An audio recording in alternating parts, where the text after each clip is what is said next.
Welcome in the State of Michigan podcast. Today we got some Detroit Tigers baseball coming at you. Opening day is right around the corner, and we're excited to dive into this. But first off, I have some news for everybody. For those who don't know, we are now on YouTube. It's the State of Michigan pod, and we'll be cutting up bits and pieces from the podcast and putting it over there on YouTube.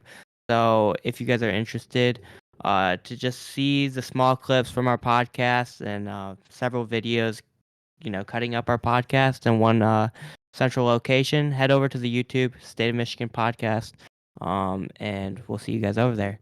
With that being said, we're going to hop right into this episode. Jaron, he's been following this stuff very closely, so I'm going to let him kick it off, and I'll just give any comments if I have any, as so far I haven't been following as tightly, so I'm gonna let Jaron takes this one. I haven't been following the greatest baseball team that'll ever be assembled, which is the 2023 Detroit Tigers. Unbelievable.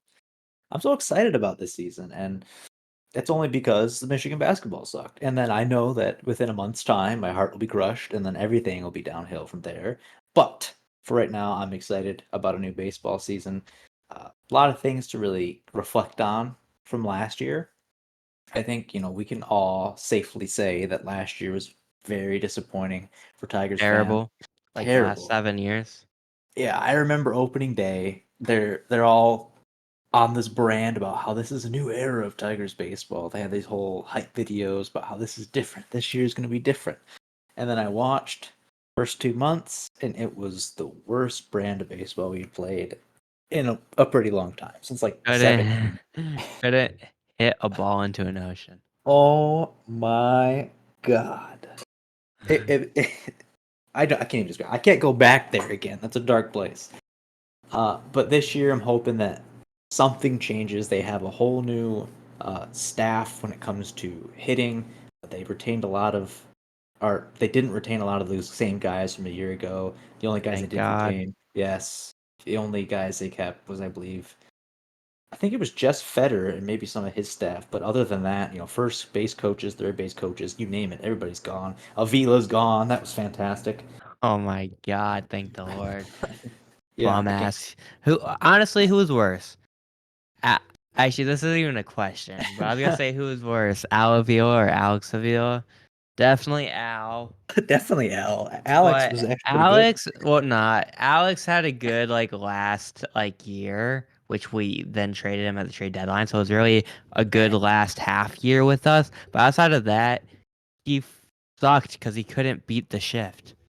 He just hit it Yeah. into the shift every time.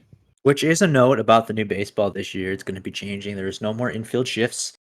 There's the new pitch clock timer. I don't know if anybody has, you probably have seen it at this point, but those rules will be going into effect. So hopefully that'll help some of these batters that have been so heavily shifted against. How do you feel about the infield shift rule?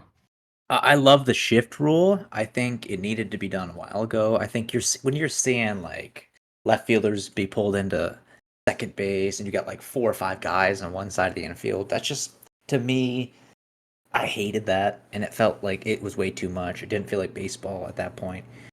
I'm Yeah, glad. I like the shift rule because it's not like the shortstop still can't creep over to the right side. Like Yeah. they're just like limiting it to an extent from being excessive, and Yeah. I agree because like it was annoying. Like I know it's talent to be able to, and like batters should be rewarded for being able to hit on all sides of the field, Mhm. but it was just getting ridiculous because like there were just so many players who were incapable of doing so. It was like, okay, I kind of want to see some people hit the ball now. Yeah. But definitely that, and the pitch clock rules at first. I wasn't the biggest fan of it. I'm still not a huge fan of everything about the pitch clock. But the more that it goes through, you start to get used to it. It's not terrible, terrible. Shortens games by 30 minutes. I mean, I think the only thing I'd have a gripe about that was being at the ballpark. But other than that, I guess for TV reasons, as long as they don't extend commercials, The it should be thing about fine. the thing about the pitch clock is I haven't been watching I haven't been able to watch spring training games, so I can't really comment on that. But like Yeah, I went to plenty of Mud Hens games. They had it last year, and I didn't notice anything. So oh, I think it's a little overblown, the whole pitch clock thing.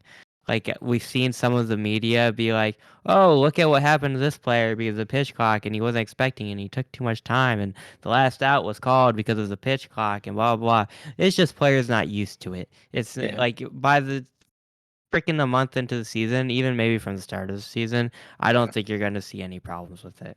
I don't think so either. I think the only thing I'd have about it was I've always been a believer just get rid of it in like the ninth inning because I feel like those moments are huge. Because in relative terms, it's the game for a lot of them. Because in the bottom of the ninth or something, and I can already see the Tigers getting some stupid pitch clock rule because they weren't looking at the batter, and then it's game over. I can see it now. But Well, on the yeah, bright side, hopefully, not hopefully, but the Lions will probably be 10 games under 500 anyways. Lions, eh?